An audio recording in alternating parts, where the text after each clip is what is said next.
Chapter 4. Mind Strategies for Avoiding the Now. Loss of now, the core delusion. Even if I completely accept that ultimately time is an illusion, what difference is that going to make in my life? I still have to live in a world that is completely dominated by time. Intellectual agreement is just another belief that won't make much difference to your life. To realize this truth, you need to live it.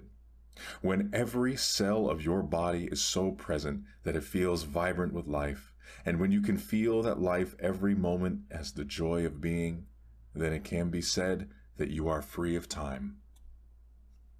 But I still have to pay the bills tomorrow, and I'm still going to grow old and die just like everyone else. So how can I ever say that I am free of time? Tomorrow's bills are not the problem. The dissolution of the physical body is not a problem. Loss of now is the problem, or rather, the core delusion that turns a mere situation, event, or emotion into a personal problem and into suffering. Loss of now is loss of being. To be free of time is to be free of the psychological need of past for your identity and future for your fulfillment. It represents the most profound transformation of consciousness that you can imagine.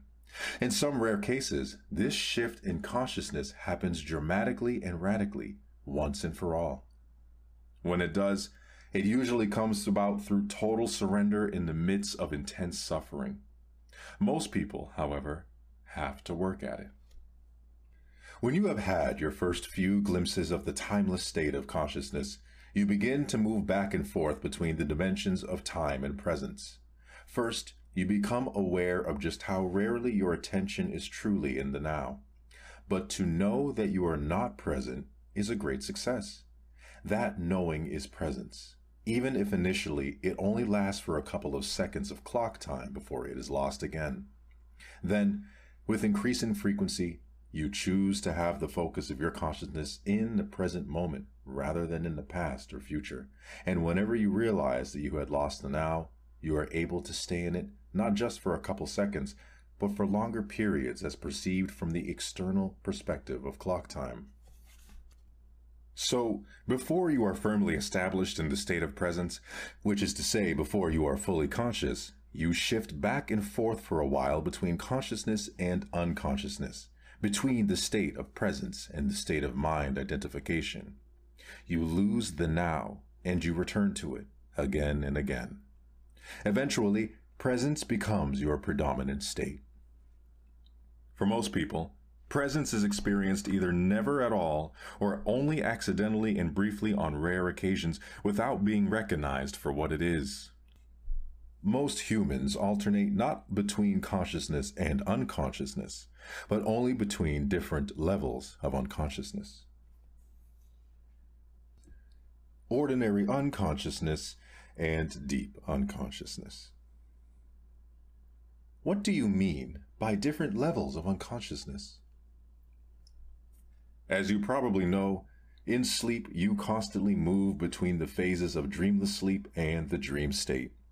Similarly, in wakefulness, most people only shift between ordinary unconsciousness and deep unconsciousness.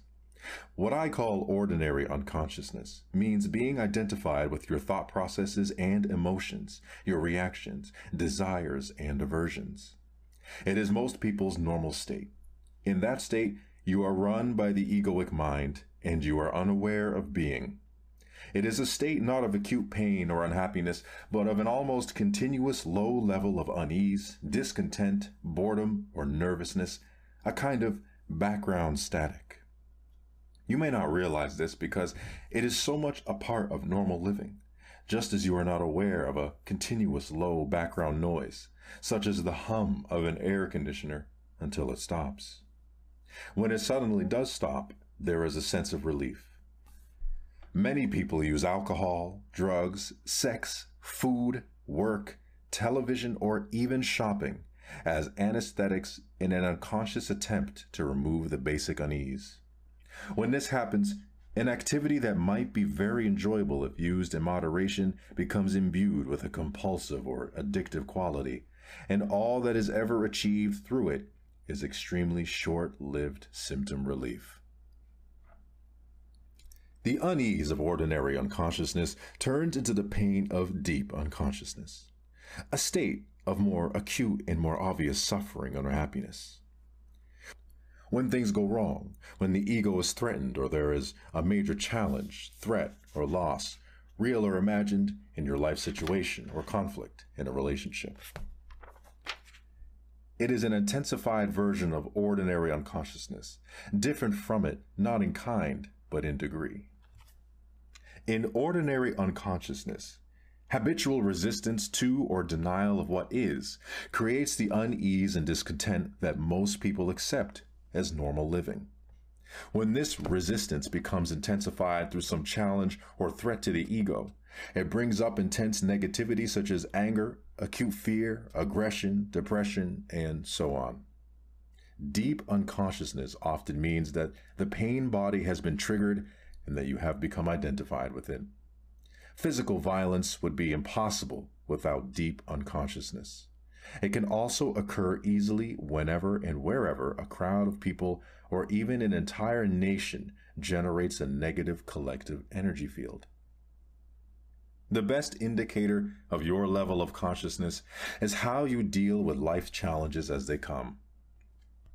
Through those challenges, an already unconscious person tends to become more deeply unconscious, and a conscious person more intensely conscious.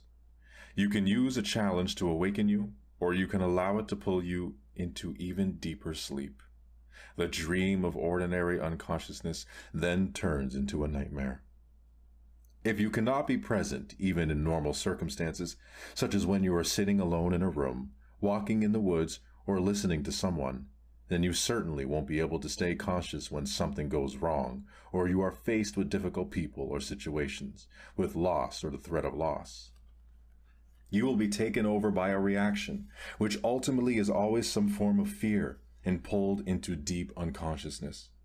Those challenges are your tests. Only in the way which you deal with them will show you and others where you are at, as far as your state of consciousness is concerned, not how long you can sit with your eyes closed, or what visions you see. So it is essential to bring more consciousness into your life in ordinary situations, when everything is going relatively smoothly. In this way, you grow in presence power. It generates an energy field in you and around you of a high vibrational frequency. No unconsciousness, no negativity, no discord or violence can enter that field and survive, just as darkness cannot survive in the presence of light. When you learn to be the witness of your thoughts and emotions, which is an essential part of being present, you may be surprised when you first become aware of the background static of ordinary unconsciousness and realize how rarely, if ever, you are truly at ease within yourself. On the level of your thinking, you will find a great deal of resistance in the form of judgment, discontent, and mental projection away from the now. On the emotional level, there will be an undercurrent of unease, tension, boredom, or nervousness. Both are aspects of the mind in its habitual resistance mode. What are they seeking?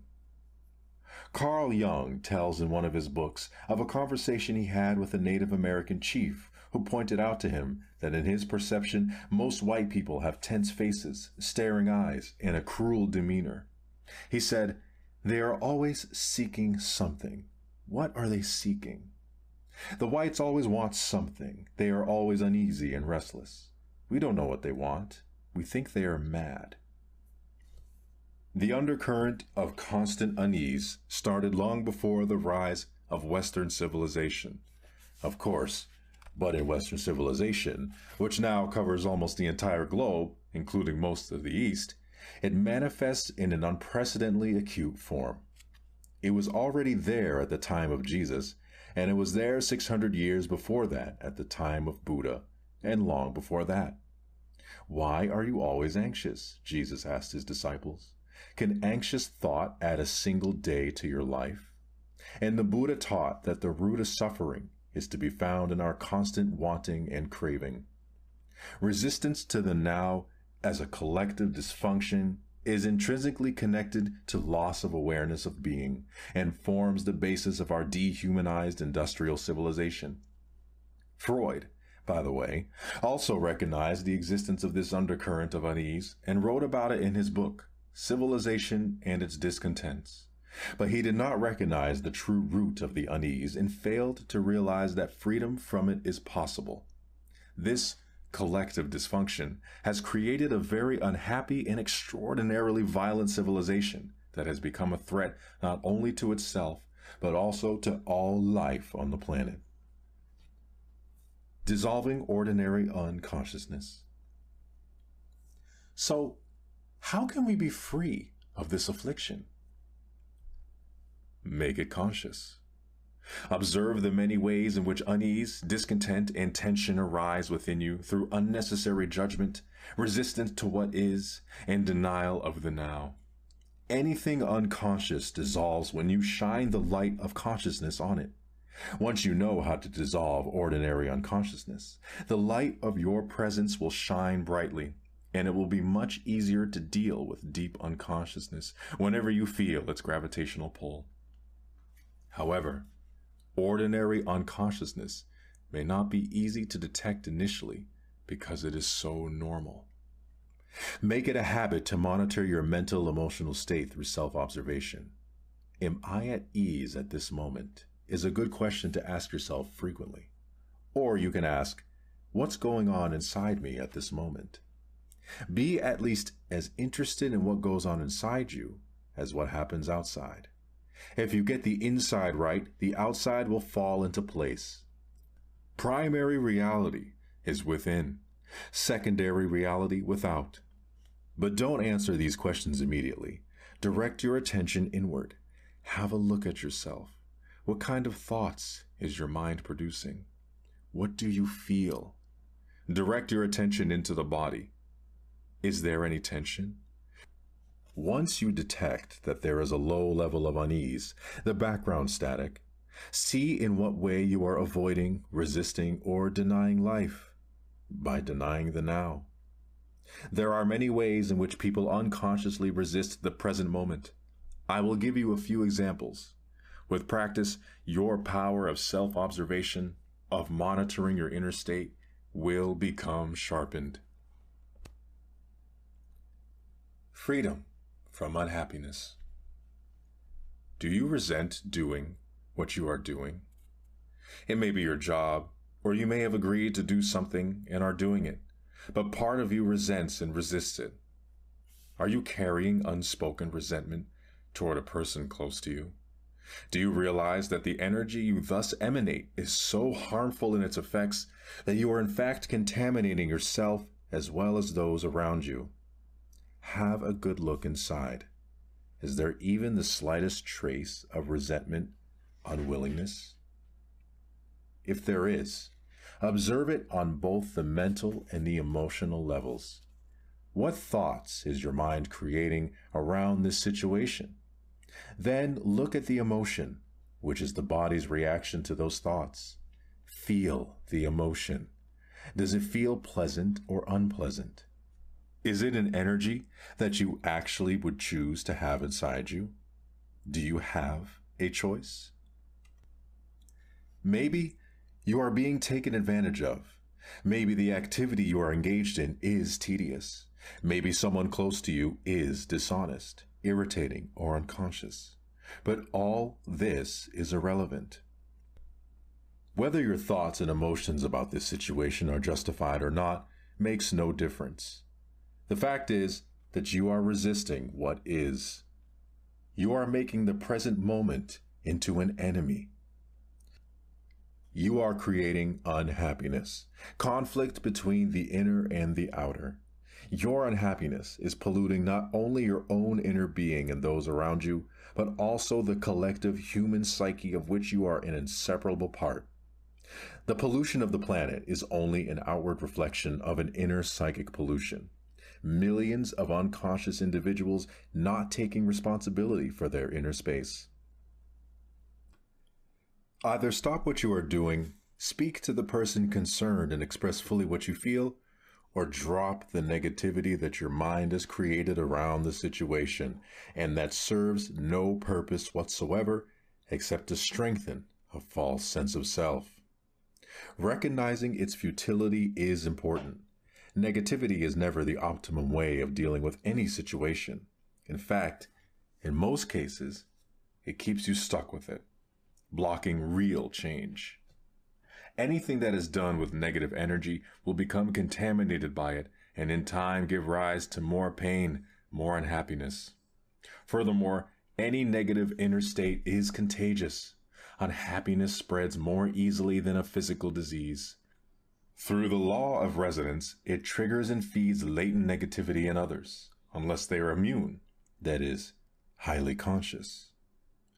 Are you polluting the world or cleaning up the mess? You are responsible for your inner space. Nobody else is, just as you are responsible for the planet. As within, so without. If humans clear inner pollution, then they will also cease to create outer pollution. How can we drop negativity, as you suggest? By dropping it. How do you drop a piece of hot coal that you are holding in your hand? How do you drop some heavy and useless baggage that you are carrying?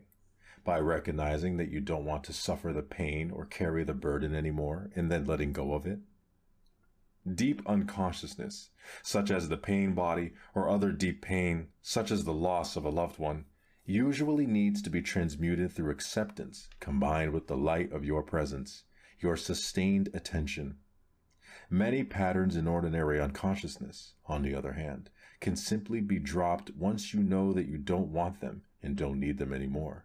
Once you realize that you have a choice, that you are not just a bundle of conditioned reflexes. All this implies that you are able to access the power of now. Without it, you have no choice. If you call some emotions negative, aren't you creating a mental polarity of good and bad, as you explained earlier? No. The polarity was created at an earlier stage when your mind judged the present moment as bad. This judgment then created the negative emotion. But if you call some emotions negative, aren't you really saying that they shouldn't be there? That it's not okay to have those emotions? My understanding is that we should give ourselves permission to have whatever feelings come up, rather than judge them as bad, or say we shouldn't have them. It's okay to feel resentful. It's okay to be angry, irritated, moody, or whatever. Otherwise, we get into repression, inner conflict, or denial. Everything is okay as it is. Of course, once a mind pattern, an emotion, or a reaction is there, accept it. You are not conscious enough to have a choice in the matter. That is not a judgment, just a fact. If you had a choice, or realized that you do have a choice, would you choose suffering or joy, ease or unease, peace or conflict? Would you choose a thought or feeling that cuts you off from your natural state of well-being, the joy of life within? Any such feeling I call negative, which simply means bad. Not in the sense that you shouldn't have done that, but just plain factual bad, like feeling sick in the stomach. How is it possible that humans killed in excess of 100 million fellow humans in the 20th century alone? Humans inflicting pain of such magnitude on one another is beyond anything you can imagine. And that is not taking into account the mental, emotional, and physical violence, the torture, pain, and cruelty they continue to inflict on each other as well as on other sentient beings on a daily basis. Do they act in this way because they are in touch with their natural state, the joy of life within? Of course not. Only people who are in a deeply negative state, who feel very bad indeed, would create such a reality as a reflection of how they feel. Now they are engaged in destroying nature and the planet that sustains them. Unbelievable, but true. Humans are a dangerously insane and very sick species. That's not a judgment. It's a fact. It is also a fact that the sanity is there underneath the madness. Healing and redemption are available right now. Coming back specifically to what you said, It is certainly true that when you accept your resentment, moodiness, anger, and so on, you are no longer forced to act them out blindly, and you are less likely to project them onto others. But I wonder if you are not deceiving yourself. When you have been practicing acceptance for a while, as you have, there comes a point when you need to go on to the next stage, where those negative emotions are not created anymore. If you don't, your acceptance just becomes a mental label that allows your ego to continue to indulge in unhappiness and so strengthen its sense of separation from other people, your surroundings, your here and now. As you know, separation is the basis for the ego's sense of identity. True acceptance would transmute those feelings at once. And if you really knew deeply that everything is okay, as you put it, and which of course is true, then would you have those negative feelings in the first place? Without judgment, without resistance to what is, they would not arise. You have an idea in your mind that everything is okay, but deep down you don't really believe it. And so the old mental emotional patterns of resistance are still in place. That's what makes you feel bad. That's okay, too. Are you defending your right to be unconscious? Your right to suffer? Don't worry. Nobody is going to take that away from you.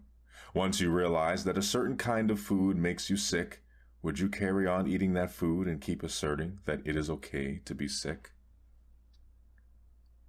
Wherever you are, be there totally. Can you give some more examples of ordinary unconsciousness? See if you can catch yourself complaining in either speech or thought about a situation you find yourself in, what other people do or say, your surroundings, your life situation, even the weather. To complain is always non-acceptance of what is. It invariably carries an unconscious negative charge. When you complain, you make yourself into a victim. When you speak out, you are in your power.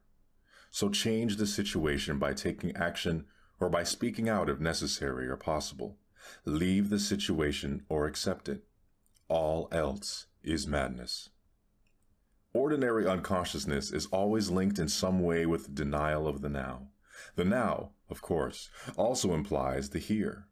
Are you resisting your here and now? Some people would always rather be somewhere else. Their here is never good enough. Through self-observation, find out if that is the case in your life. Wherever you are, be there totally. If you find your here and now intolerable and it makes you unhappy, you have three options.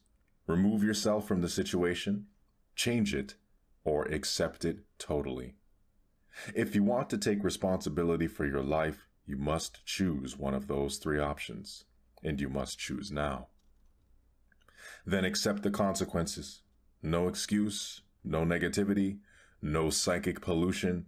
Keep your inner space clear. If you take any action, leaving or changing your situation, drop the negativity first, if at all possible. Action arising out of insight into what is required is more effective than action rising out of negativity. Any action is often better than no action, especially if you have been stuck in an unhappy situation for a long time. If it is a mistake, at least you learn something, in which case it's no longer a mistake. If you remain stuck, you learn nothing. Is fear preventing you from taking action? Acknowledge the fear. Watch it. Take your attention into it. Be fully present with it. Doing so cuts the link between the fear and your thinking. Don't let the fear rise up into your mind. Use the power of now. Fear cannot prevail against it. If there is truly nothing that you can do to change your here and now, and you can't remove yourself from the situation, then accept your here and now totally by dropping all inner resistance. The false, unhappy self that loves feeling miserable, resentful, or sorry for itself can then no longer survive. This is called surrender. Surrender is not weakness. There is great strength in it. Only a surrendered person has spiritual power. Through surrender, you will be free internally of the situation. You may then find that the situation changes without any effort on your part. In any case, you are free. Or is there something that you should be doing but are not doing it? Get up and do it now. Alternatively, completely accept your inactivity, laziness, or passivity at this moment, if that is your choice. Go into it fully. Enjoy it. Be as lazy or inactive as you can. If you go into it fully and consciously, you will soon come out of it. Or maybe you won't. Either way, there is no inner conflict, no resistance, no negativity. Are you stressed? Are you so busy getting to the future that the present is reduced to a means of getting there? Stress is caused by being here, but wanting to be there, or being in the present, but wanting to be in the future. It's a split that tears you apart inside. To create and live with such an inner split is insane. The fact that everyone else is doing it doesn't make it any less insane. If you have to, you can move fast, work fast, or even run without projecting yourself into the future and without resisting the present. As you move, work, run, do it totally. Enjoy the flow of energy, the high energy of that moment. Now you are no longer stressed, no longer splitting yourself in two, just moving, running, working, and enjoying it. Or you can drop the whole thing and sit on a park bench. But when you do, watch your mind. It may say, you should be working. You are wasting time. Observe the mind. Smile at it. Does the past take up a great deal of your attention? Do you frequently talk and think about it, either positively or negatively? The great things that you have achieved, your adventures or experiences, or your victim story, and the dreadful things that were done to you, or maybe what you did to someone else. Are your thought processes creating guilt, pride, resentment, anger, regret, or self-pity?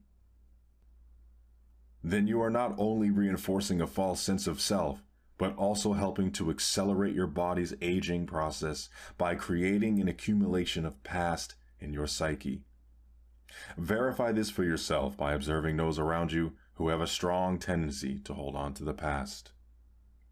Die to the past every moment. You don't need it.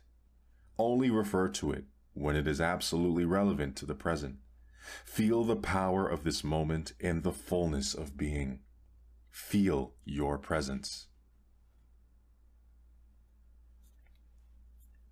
Are you worried? Do you have many what-if thoughts? You are identified with your mind, which is projecting itself into an imaginary future situation and creating fear. There is no way that you can cope with such a situation because it doesn't exist. It's a mental phantom. You can stop this health and life corroding insanity by simply acknowledging the present moment. Become aware of your breathing. Feel the air flowing in and out of your body. Feel your inner energy field. All that you ever have to deal with, cope with in real life, as opposed to imaginary mind projections, is this moment. Ask yourself what problem you have right now, not next year, tomorrow, or 5 minutes from now. What is wrong with this moment? You can always cope with the now, but you can never cope with the future, nor do you have to. The answer, the strength, the right action, or the resource will be there when you need it, not before, not after. One day I'll make it.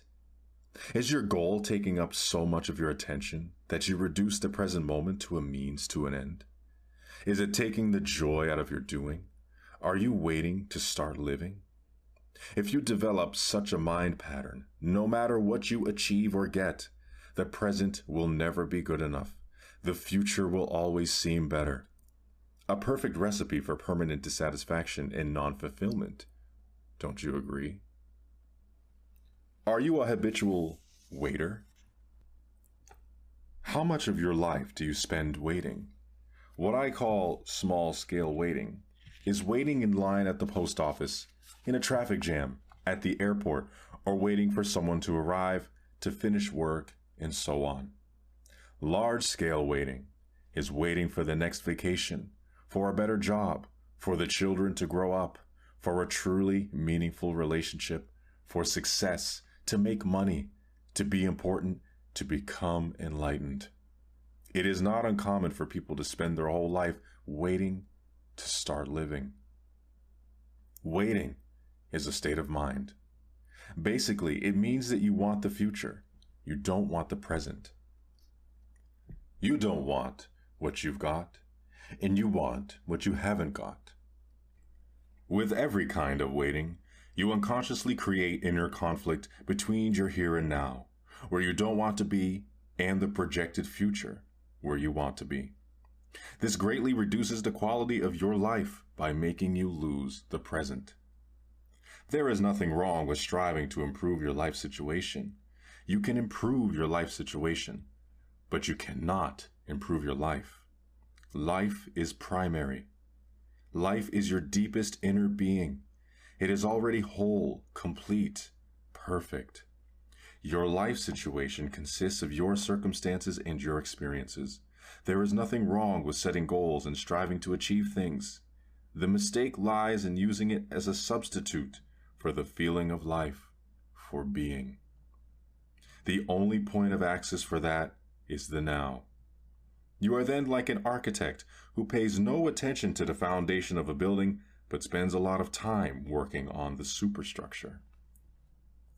For example, many people are waiting for prosperity. It cannot come in the future. When you honor, acknowledge, and fully accept your present reality, where you are, who you are, what you are doing right now, when you fully accept what you have got, you are grateful for what you have got, grateful for what is, grateful for being. Gratitude for the present moment and the fullness of life now is true prosperity. It cannot come in the future. Then, in time, that prosperity manifests for you in various ways. If you are dissatisfied with what you have got, or even frustrated or angry about your present lack, that may motivate you to become rich. But even if you do make millions, you will continue to experience the inner condition of lack, and deep down, you will continue to feel unfulfilled. You may have many exciting experiences that money can buy, but they will come and go and always leave you with an empty feeling and the need for further physical or psychological gratification. You won't abide in being, and so feel the fullness of life now that alone is true prosperity. So give up waiting as a state of mind. When you catch yourself slipping into waiting, snap out of it. Come into the present moment. Just be and enjoy being. If you are present, there is never any need for you to wait for anything. So next time somebody says, "Sorry to have kept you waiting," you can reply, "That's all right. I wasn't waiting. I was just standing here enjoying myself. Enjoy in myself." These are just a few of the habitual mind strategies for denying the present moment that are part of an ordinary unconsciousness. They are easy to overlook because they are so much a part of normal living, the background static of perpetual discontent. But the more you practice monitoring your inner mental emotional state, the easier it will be to know when you have been trapped in past or future, which is to say unconscious, and to awaken out of the dream of time into the present. But beware, the false unhappy self, based on mind identification, lives on time. It knows that the present moment is its own death, and so feels very threatened by it. It will do all it can to take you out of it. It will try to keep you trapped in time. The inner purpose of your life's journey. I can see the truth of what you are saying, but I still think that we must have purpose on our life's journey. Otherwise, we just drift. And purpose means future, doesn't it? How do we reconcile that with living in the present? When you are on a journey, it is certainly helpful to know where you are going, or at least the general direction in which you are moving. But don't forget, the only thing that is ultimately real about your journey is the step that you are taking at this moment. That's all there ever is. Your life's journey has an outer purpose and an inner purpose. The outer purpose is to arrive at your goal or destination, to accomplish what you set out to do, to achieve this or that, which, of course, implies future. But if your destination, or the steps you are going to take in the future, take up so much of your attention that they become more important to you than the step you are taking now, then you completely miss the journey's inner purpose, which has nothing to do with where you are going or what you are doing, but everything to do with how. It has nothing to do with future, but everything to do with the quality of your consciousness at this moment. The outer purpose belongs to the horizontal dimension of space and time. The inner purpose concerns a deepening of your being in the vertical dimension of the timeless now. Your outer journey may contain 1,000,000 steps. Your inner journey only has one, the step you are taking right now. As you become more deeply aware of this one step, you realize that it already contains within itself all the other steps as well as the destination. This one step then becomes transformed into an expression of perfection, an act of great beauty and quality. It will have taken you into being, and the light of being will shine through it. This is both the purpose and the fulfillment of your inner journey, the journey into yourself.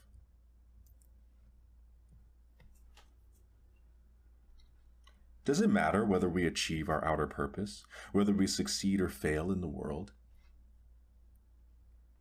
It will matter to you as long as you haven't realized your inner purpose. After that, the outer purpose is just a game that you may continue to play simply because you enjoy it. It is also possible to fail completely in your outer purpose and at the same time totally succeed in your inner purpose. Or the other way around, which is actually more common. Outer riches and inner poverty, or to gain the world and lose your soul, as Jesus puts it. Ultimately, of course, every outer purpose is doomed to fail sooner or later, simply because it is subject to the law of impermanence of all things. The sooner you realize that your outer purpose cannot give you lasting fulfillment, the better. When you have seen the limitations of your outer purpose, you give up your unrealistic expectation that it should make you happy, and you make it subservient to your inner purpose. The past cannot survive in your presence. You mentioned that thinking or talking about the past unnecessarily is one of the ways in which we avoid the present. But apart from the past that we remember and perhaps identify with, isn't there another level of past within us that is much more deep-seated? I am talking about the unconscious past that conditions our lives, especially through early childhood experiences, perhaps even past life experiences. And then there is our cultural conditioning, which has to do with where we live geographically in the historical time period in which we live. All these things determine how we see the world, how we react, what we think, what kind of relationships we have, how we live our lives. How could we ever become conscious of all that or get rid of it? How long would that take? And even if we did, what would there be left? What is left when illusion ends? There is no need to investigate the unconscious past in you, except as it manifests at this moment as a thought, an emotion, a desire, a reaction, or an external event that happens to you. Whatever you need to know about the unconscious past in you, the challenges of the present will bring it out. If you delve into the past, it will become a bottomless pit. There is always more. You may think that you need more time to understand the past or become free of it. In other words, that the future will eventually free you of the past. This is a delusion. Only the present can free you from the past. More time cannot free you of time. Access the power of now. That is the key. What is the power of now? None other than the power of your presence, your consciousness liberated from thought forms. So deal with the past on the level of the present. The more attention you give to the past, the more you energize it, and the more likely you are to make a self out of it. Don't misunderstand. Attention is essential, but not to the past as past. Give attention to the present. Give attention to your behavior, to your reactions, moods, thoughts, emotions, fears, and desires as they occur in the present. There's the past in you. If you can be present enough to watch all those things, not critically or analytically, but non-judgmentally, then you are dealing with the past and dissolving it through the power of your presence. You cannot find yourself by going into the past.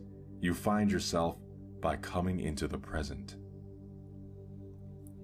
Isn't it helpful to understand the past and so understand why we do certain things, react in certain ways, or why we unconsciously create our particular kind of drama, patterns in relationships, and so on? As you become more conscious of your present reality, you may suddenly get certain insights as to why your conditioning functions in those particular ways. For example, why your relationships follow certain patterns, and you may remember things that happened in the past or see them more clearly. That is fine and can be helpful, but it is not essential. What is essential is your conscious presence. That dissolves the past. That is the transformative agent.